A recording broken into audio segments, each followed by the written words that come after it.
mahabang panahon tayo'y inalipin at pinapatahimik.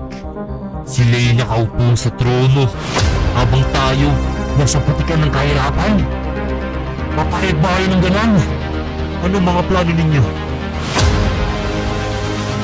Hinalipin? O papalag? Para sa binamahin nating bayan. Sugod mga Pilipino!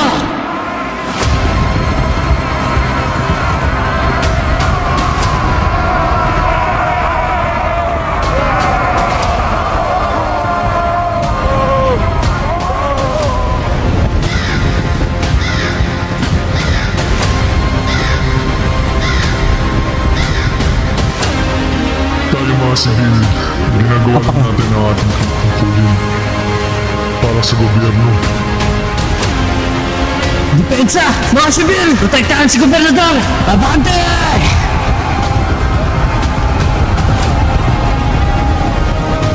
Sa tingin niyo, ang dali ng kalabanin ng gobyerno. Swerte lang na yan. Sa anong paraan? Sino nga ba kayo? Tinatanong ko. Kami ang unang uwak, handang pumatay sa kagaya ng mga kurakot.